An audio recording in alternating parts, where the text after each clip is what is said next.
When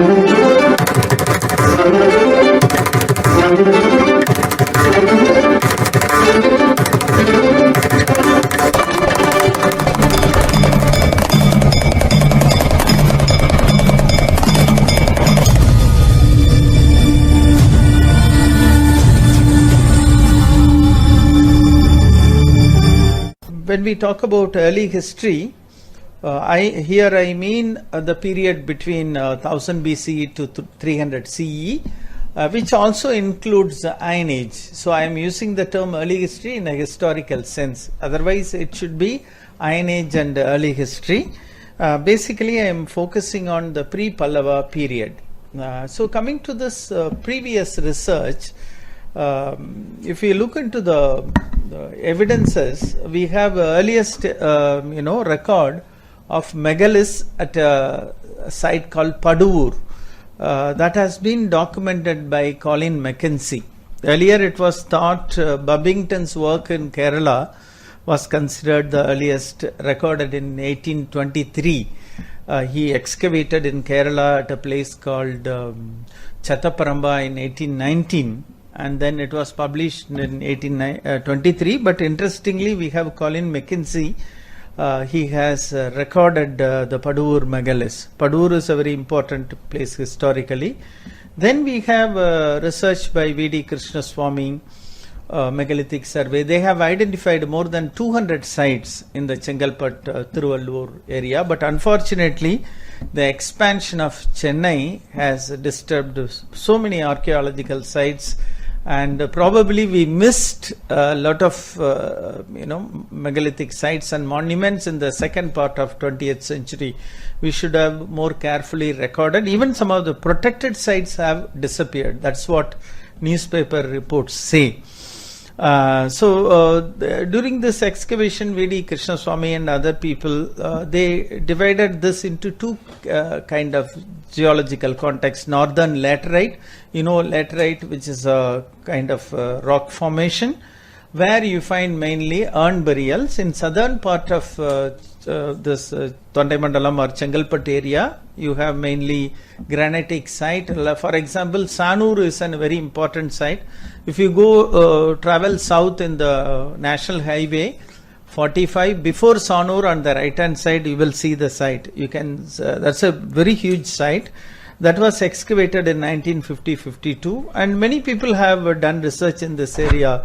Archaeological Survey of India, K.V. Raman, Shanmugam Dayalan, State Archaeology Department, many sites have been excavated. Kunnathur, Sirdavur, Naduvirapattu, recently Vadakapattu, Vasavasamudram, Kanchipuram, they have been excavated by one by Vasavasamudram by Tamil Nadu State Archaeology, Kanchipuram by Madras University, and we'll come to the Neolithic antecedents. So when I started looking at the literature, I realized we have not really worked on the early history of Chennai region or Tondaimandalam in detail. Though we have excavated sites, for example, Payambali near Vellore, and recently Madras University has excavated a site called Valasai, that is near Gudiyatham. These two sites have evidence for Neolithic culture. Neolithic culture of southern India generally dates to around 3000 BCE.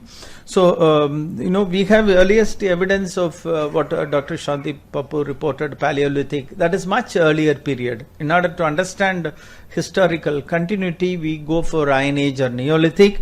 And we excavated a site called Molapalayam in Coimbatore. This is very important in terms of maritime historical context. That is why I am reporting here. We found 3 skeletons. We found an adult women's skeleton, probably in the middle age, around 35 to 40. This particular lady was buried in a supine position. By the side of the rib, we found a marine shell.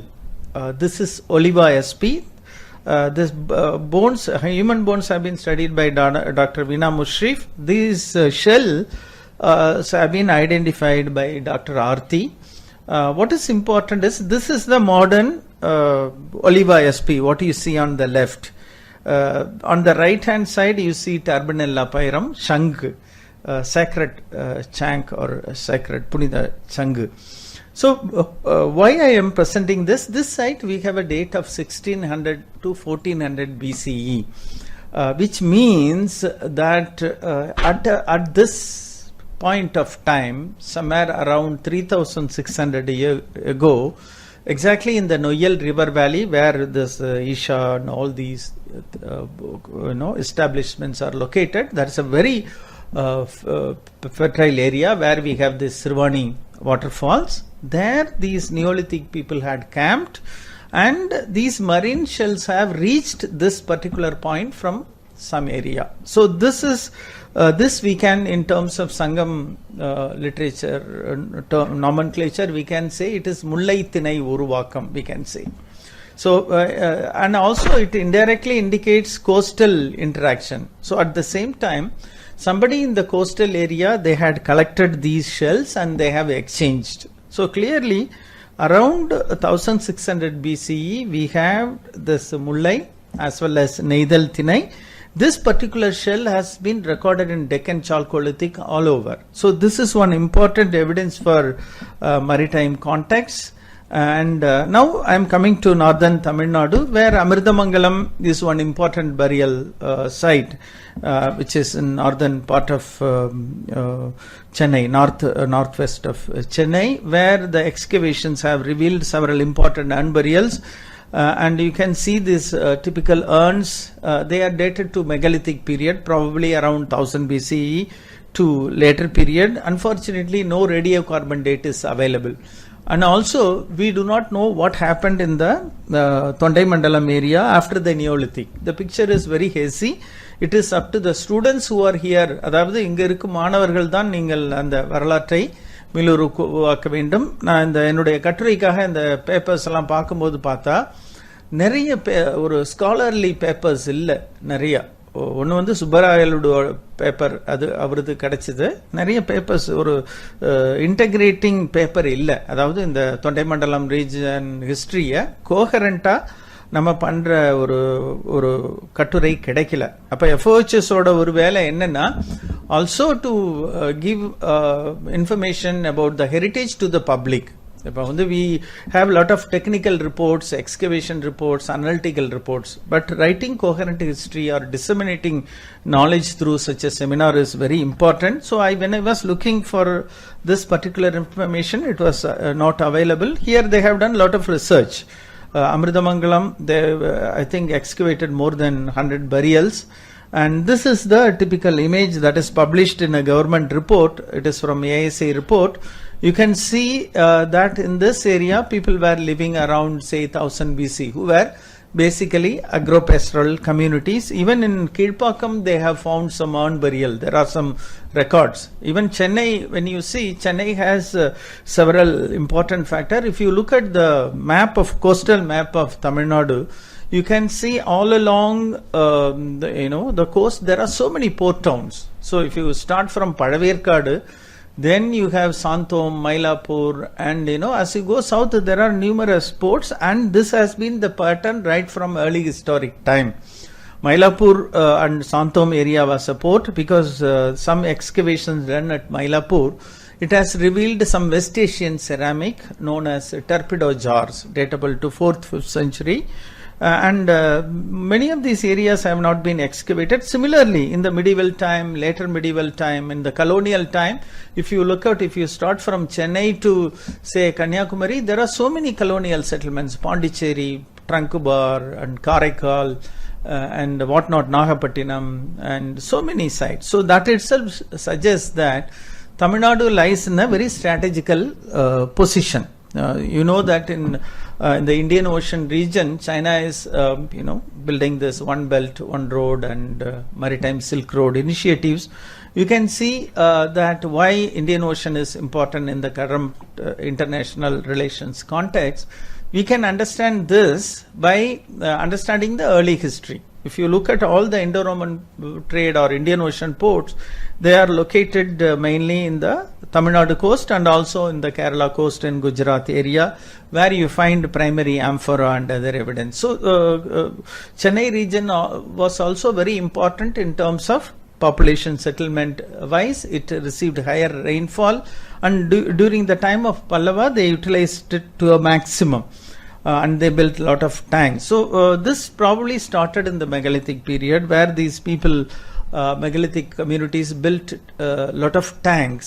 Probably what Pallavas did was only the extension of the earlier tanks in order to augment rice agriculture. So that was one important development, and you get all these burials across. So you get iron objects, and also human bones, and these are some of the pottery. I will not be stressing much on the material culture, which you can see by yourself. And then these are all considered as post-excarnation burial, in the sense these megalithic people, they left the dead body to a open nature, and then after it decomposed, after natural elements ate, probably they made the burial after a certain period of time. That is what called post-excarnation. And it is said these burials are located in a granite outcrop, which are unsuitable for agriculture. This has been already said by researchers. That is why it is said the megalithic people were very intelligent in using the landscape. They did not use the fertile land for these kind of burials. And then we have other important site in Odugatur in North Arcot district. It was excavated by Richards, where he has reported several such shell objects. That is also very interesting. So one important aspect in Indian history is we have completely ignored the history of fisher folk. See, when we talk about the history of marginalized groups, sometimes we tend to focus on only one communities. When we use this history of marginalized communities as a framework, the fisher folk history becomes very important, because they have been the backbone of all the navigators. They have been supplying material, they have been giving expertise for navigation. So here we clearly see the connection between megalithic communities and the coastal communities. Again, Sanur, these are ear ornaments made of terminal pyram with some kind of design. And this was a predominant industry that prevailed during the early historic times. Sangam literature also reports that these are from Sanur. Very interestingly, they are similar to what is reported from the Naga communities. Then we have another important site, Sirdavur. That site is also completely destroyed. Smriti Haricharan, who is in IIT Mumbai, she excavated. Very interestingly, this is important because they have got C14 dating that places this site between 300 BCE to 600 CE. That definitely comes to a later period. But again, this is OSL dating, not C14. This is a kind of dating in which they use sand deposit, but this has higher percentage of error. This one is a sarcophagus. So during the megalithic period, people buried the dead in different receptacles. One was urn, which I showed earlier. This is multi-legged sarcophagus. In Egmore Museum, you have one in the shape of a ram. That is from Shankavaram, Andhra Pradesh. This was a common tradition here, and this was found at Pallavaram by ASI. And Gotiprolu is another important site that is close to Naidupet. It is Andhra Pradesh. So when we talk about Tondaimandalam, it also includes some southern part of Andhra Pradesh. We should remember that. This is the site of Vadakupattu, which ASI excavated, and they found some remains. Now I'll come to Arkimedu, which lies in the boundary of, it is in fact beyond Tondaimandalam. In Nadunadu, but still I think this excavation is very important for understanding urbanization. We have typical drainage system, brick construction, and we have evidence for urbanization at Kanchipuram in an early period. And in this excavation they found several important objects. Brick architecture. First time brick architecture was introduced in Tamil Nadu somewhere around 300 BCE or little earlier. But in Andhra also we have several sites, Amravati and Nagarjunakonda, which are very important. And most important is this rouletted ware. I want to show this for, அதாவது மாணவர்கள் இங்க மேலே உள்ள பானை ஓட்ட பாருங்க. இதுதான் rouletted ware. இது வந்து இந்த லாங் டிஸ்டன்ஸ் ட்ரேட் ஐடென்டிஃபை பண்றதுக்கு முக்கியமான செராமிக்ஸ். இதை வந்து முதல்ல என்ன சொன்னாங்கன்னா Roman பாட்டரினாங்க. Now we all understand இது வந்து it was made in Calcutta, Bengal region. Because the clay minerals, they have done XRD studies. This is one important indicator for this in long distance trade. What you see at the bottom is the original amphora. So Yamanar tanda Vinayman Nankalam Ponnodu vandu Kariyodu Perum, that is the description occurs in terms of Musiris. And Yamanar Nankalam tanda Thankamal Theral, அது ஒரு புறநானூற்று 56வது பாடல்களில் உள்ளது.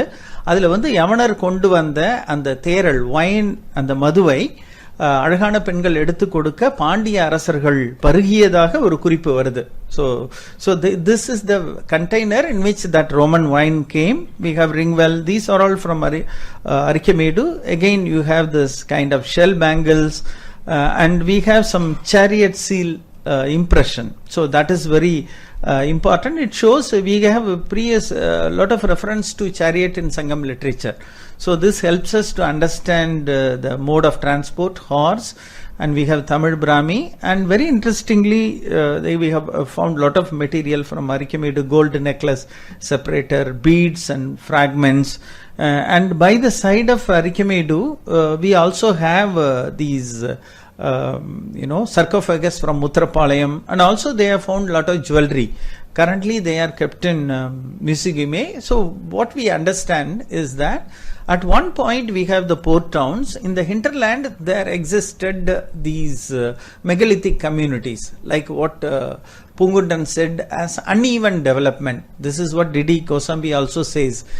We cannot say that development, cultural development was uniform. In some areas there were agricultural communities, some areas there were pastoral communities, some areas there were hunter-gatherers.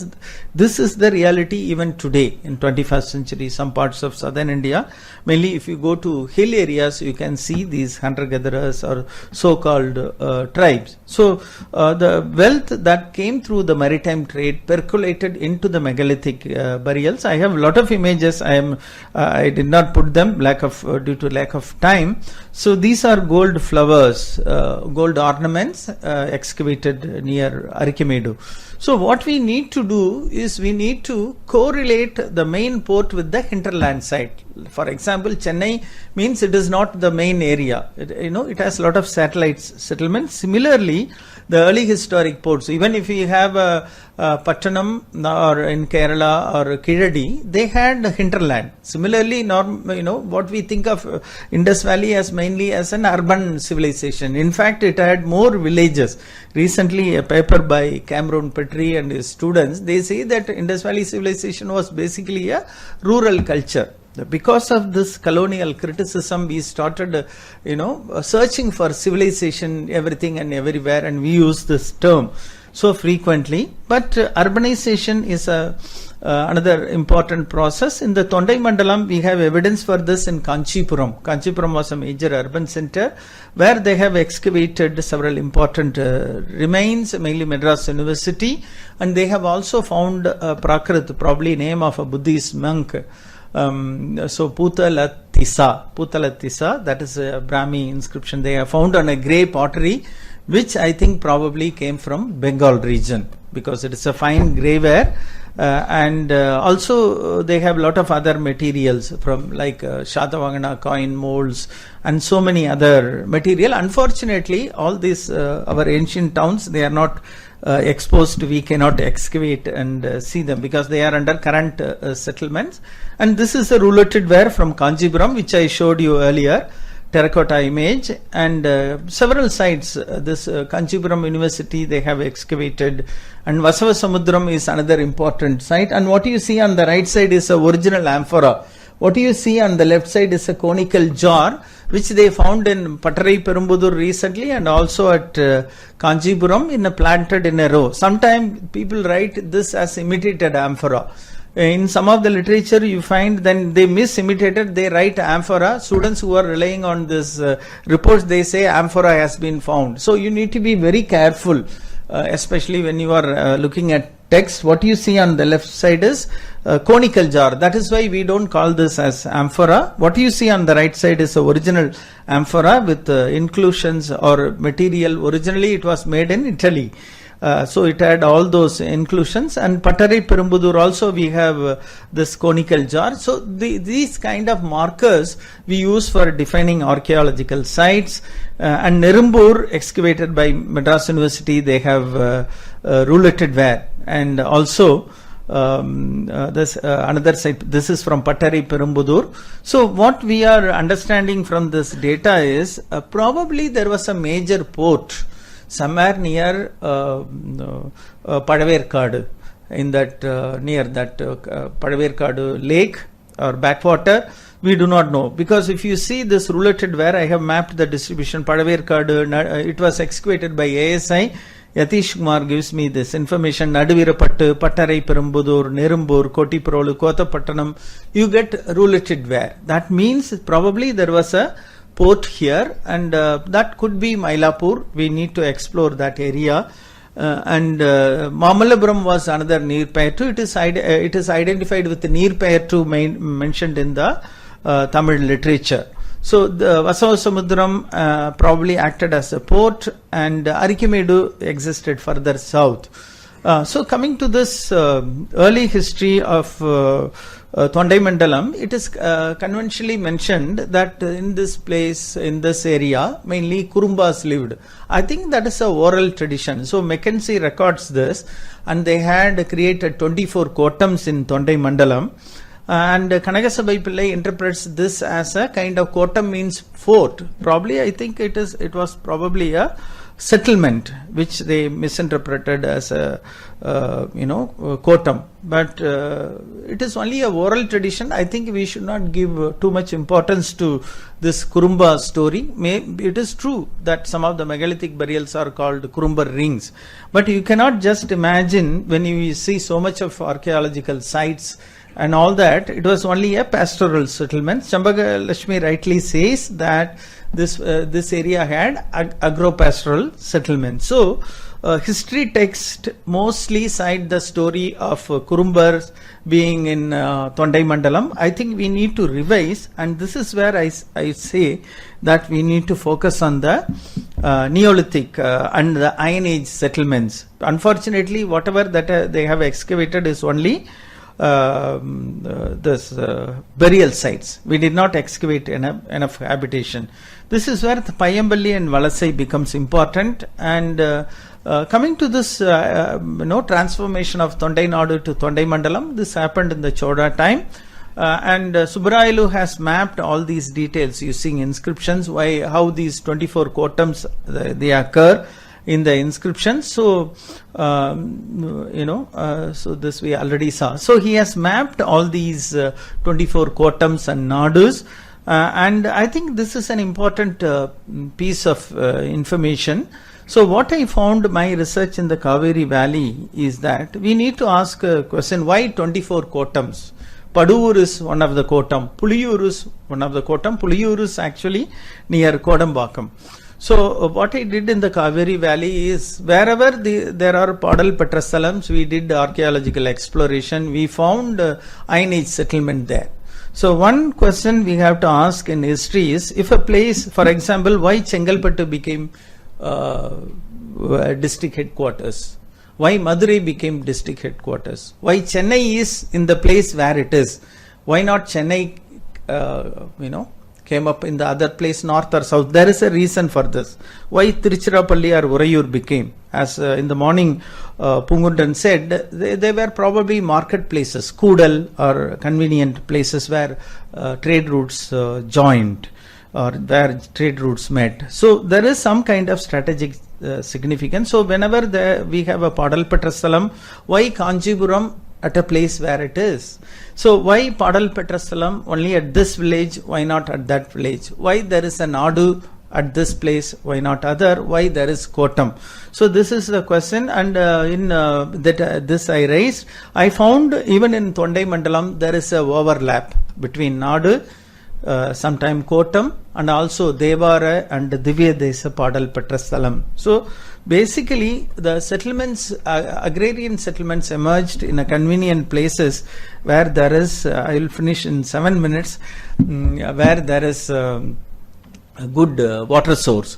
The same settlements, they started building tanks in the later period. You can find a lot of evidence. We did work a place called Tiruvadi Kunnam, and near there is a place called Ennairam. Sometime there is a old agrarian settlement at one place. Nearby they create a tank and create another Brahmadeya. So this is the kind of context we get, because the potential of Tondaimandalam and mainly the coastal area. If you see, whatever hero stones Dr. Pungundan presented, they are closer to the western side of Tondaimandalam. So we can see two kinds of environmental context. One on the eastern side, plains, where a lot of tanks. We can understand why Madras gets flooded, because ancient people clearly understood the landscape. They built tanks and they built their ways. They never blocked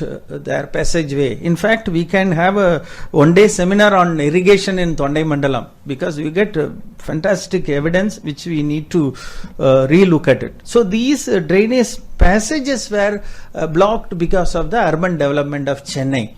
So that has really caused disaster, we can say. So ancient people very clearly understood the flow and topography and all that. So that is why these settlements emerged. So we need to work further to understand how these settlements emerged in the megalithic period, how they transformed into the early historic, and then in the medieval period, wherever Pallavas created tanks and other settlements. So this is where we have something called landscape archaeology or settlement archaeology, called research approach, that has not been adopted.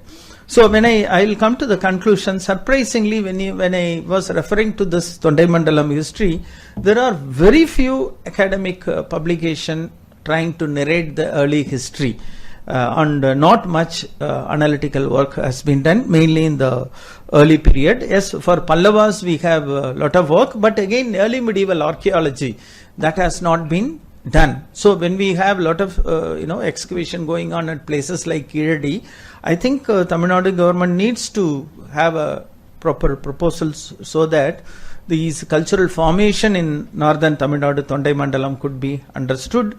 So we need to date the Neolithic Iron Age sites, and many of the sites in Chennai, they have disappeared. So we need to have some kind of salvage operation, for which we need people's cooperation. And also, despite exploration, there is no focused research. This is what I found, and we need to use a coherent research method. This is where I'll come to the last slide of my presentation, mainly for the students. We need to work on history at multiple level, local history or micro history at the village level history, wherein, if we take up the village level history documentation of the Tondaimandalam, that can go on to build the meta level history. Sometime what we do, we get attracted by one kind of a temple or some kind of remains. We selectively focus, but we need to write history even for India or for any regions, local history or micro history. That is what Pungundan has done, shown in some of these area, and also regional history. To match this regional history concept, FoHS has created regional chapters. I think they are very relevant, and also history should not be sleeping in some textbooks or somewhere. People have to learn. That is where I think FoHS has a role to disseminate the knowledge. And again, if you want to protect the old sites, we need to visit those sites. If you leave a sites alone, if you leave your house for 2 months and then it will disintegrate. Same way, when tourists or this heritage enthusiasts visit an archaeological site, it gets protected. A temple, it gets attention. So this is the strategy that we need to use for protecting these sites. And also we need to study sometime history at the meta level, South India as a broader level. We cannot just say Tamil Nadu's history when we talk about Tondaimandalam and all. That time it was borderless, where Dr. Dayalan also highlighted So the regional boundaries get consolidated in a later time. So we need to study history of South India and South Asia at the global level as Afro-Eurasian and Indian Ocean world. So that is the concept we need to look at, because for India's history we have evidence in Egypt. For example, the peppercorn found in the, I didn't show the images for lack of time, nostril of Ramses II, 1213 BC is the earliest evidence for trade with southern India that has been reported in Egypt. And recently turmeric has been found in the tooth of a burial dated to 2000 years in the tooth of a burial in Israel. Mainly now what they do, using advanced scientific technique, they can even extract things from the teeth of the dead person's skeleton, and they have identified turmeric, and probably that also came from southern India. And also we have evidence of cinnamaldehyde, cinnamon traces in Israel 900 BCE. So we have a lot of things to do in terms of rewriting our history using scientific methods, and also to understand Afro-Eurasian Indian Ocean world connections. In fact, some of the crops that we use like millets, they came from Africa. We never realized that. In fact, the connectivity was very vibrant. Only from our perspectives, everything looks fragmented. So we need to do such documentations for mainly Chennai region, where the heritage is disappearing. So with this, I finish my lecture. Thank you. வணக்கம் sir. சொல்லுங்க sir, இப்போ இந்த தொண்டை மண்டலம் என்ற பெயர் வந்து பல்லவர்கள் வந்ததுக்கு அப்புறம் நமக்கு வந்ததா, இல்ல அவங்க பல்லவர்கள் வர்றதுக்கு முன்னாடி அந்த பேர் இங்க எக்ஸிஸ்டிங்ல இருந்ததா சார்? அது சுப்பராயில என்ன சொல்றாருன்னா, பல்லவர் வந்ததுக்கு அப்புறம் தான் வந்ததுன்னு. அதுக்கு முன்னாடி என்ன இருந்ததுன்னு நமக்கு தெரியல. அதனால அவங்க என்ன சொல்றாங்கன்னா, குறும்பர்கள் இந்த பகுதியை ஆண்டதாகவும், குறும்பர்கள் இந்த பகுதியை வந்து 24 கோட்டங்களாக பிரித்தது ஆண்டதாகவும் ஒரு நெரேட்டிவ் இருக்கு. அது எல்லாருமே குறும்பர்னு நம்ம சொல்ல முடியுமா என்னன்னு தெரியல. அது ஒரு நெரேட்டிவ். அப்ப வந்து இப்ப நம்ம வந்து இதுல அருவா வடதலை நாடு அப்படின்னு சொல்றாங்க. பட் அதுக்கான எவிடன்ஸ் நமக்கு கிடைக்கல. இப்ப தொண்டைமண்டலம் அது ஒரு லோக்கல் உள்ளூர் பெயராக இருக்கலாம். அதை வந்து நம்ம ரீலுக் பண்ணணும்னு நான் என்னுடைய இதில் சொல்கிறேன். ஏன்னா அது குறும்பர்னு மட்டும் இருக்க முடியாது. ஏன்னா இங்கே வந்து சம்டைம் இந்த ஓரல் நெரேட்டிவ் என்ன பண்ணுவாங்கன்னா, ஓரல் நெரேட்டிவ்ல ஒரு இது செலக்டிவாக சொல்லுவாங்க. ராபர்ட் ப்ரூஸ் ஃபோட்டோ என்ன சொல்றாருன்னா, மெகலித்திக் சர்க்கிள்ஸை குறும்பர் ரிங்ஸ்ன்னு சொல்றாரு.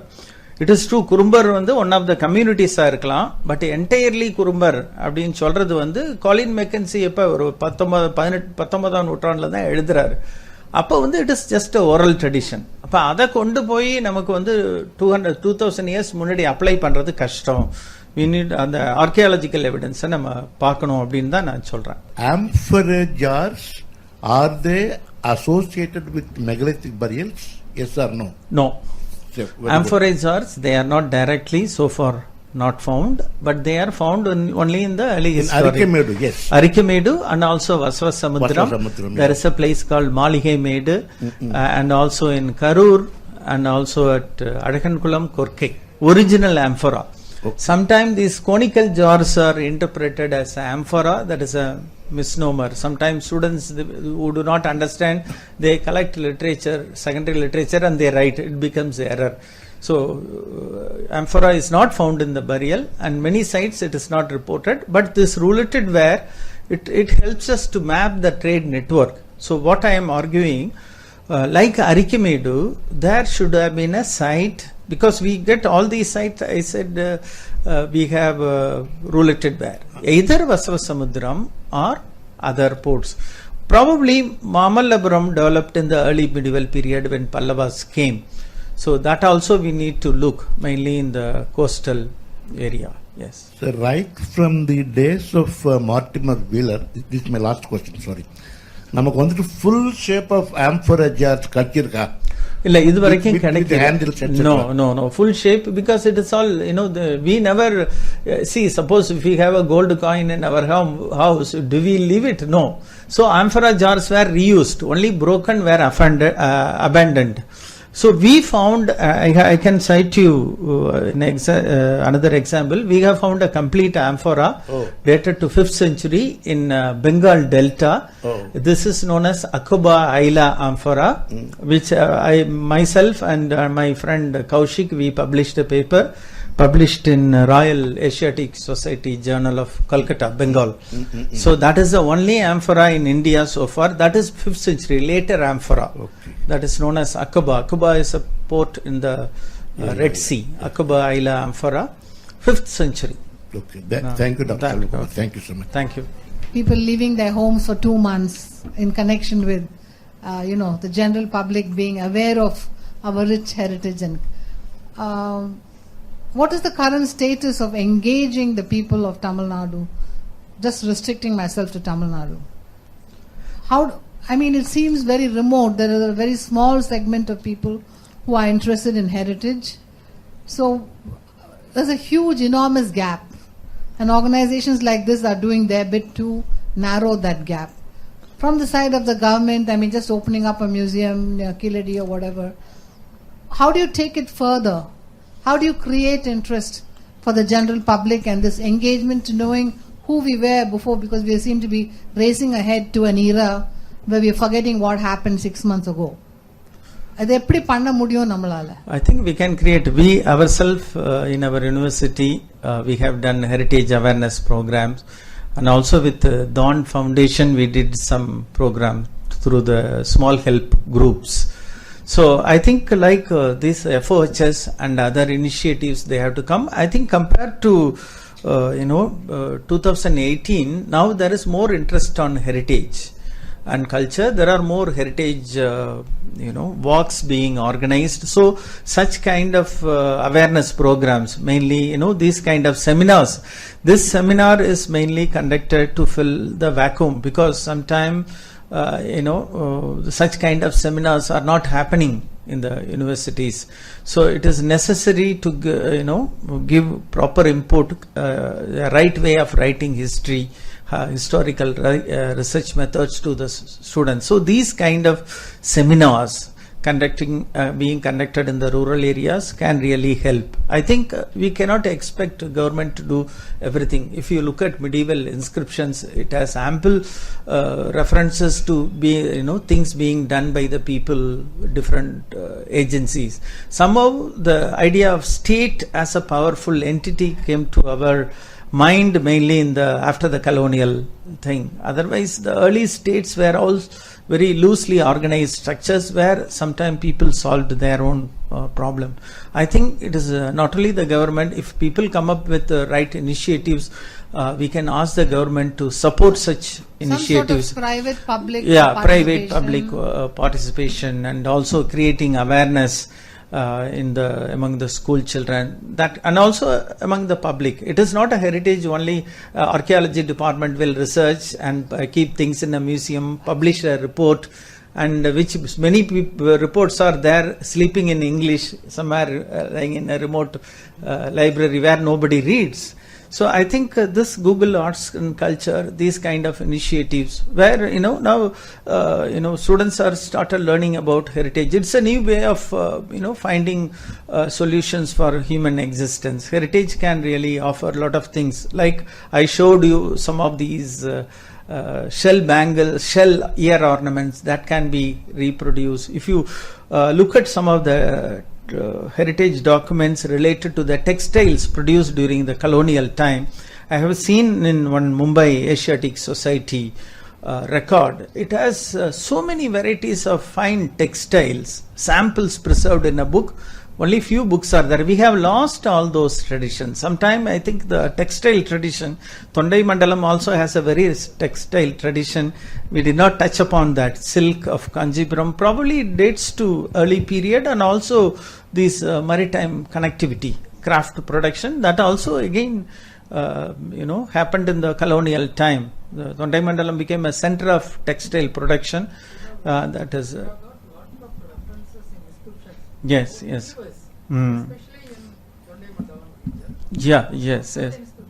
Most of the inscriptions mentioning about the weavers. Because அவங்க வந்து அந்த ஊரை விட்டு போயிடுறாங்க. அப்போ ராஜா என்ன பண்ணுறாரா, திரும்பி அங்கே வந்து கொடுத்து அவங்களுக்கு டேக்ஸஸ்லாம் குறைச்சி இந்த வீவர்ஸை இங்கே வந்து பண்ணுறாங்க. ஸோ அது வந்து ஒரு பெரிய, அது வந்து ஒருத்தரால பண்ண முடியாது. அது வந்து சர்வே பண்ணுற போது நிச்சயமாக நீங்கள் சொன்ன மாதிரி அது வந்து ஒரு silk, especially Kanchipuram is famous for silk trade. So அப்போ வந்து அங்கே வந்து நிறைய நமக்கு வந்து ஒர்க் இருக்குது. எஸ்பெஷலி நமக்கு எஸ்கவேஷன்ஸ்லேயே நமக்கு நிறைய இது வீவிங் இதை பற்றி நமக்கு கிடைச்சிருக்கு. இப்போ கீழடியிலையும் அதே போல் கிடைச்சிருக்கு. அதனால so we have to work on this micro studies. We have to study. There is also something called science and technology in archaeology. We can reinvent some of those traditions if for some people to recreate and learn from old technology that can contribute to local apart development. From weaving, also traditions like indigo dyeing. In right. South India, Kadapa and all that. We were one of the earliest dyers of indigo, producing indigo for a tinctoria and using it for textile dyes. So all this is very much part of the heritage. Yeah, we can try to reinvent what is relevant and what is relevant to the contemporary society. Thank you.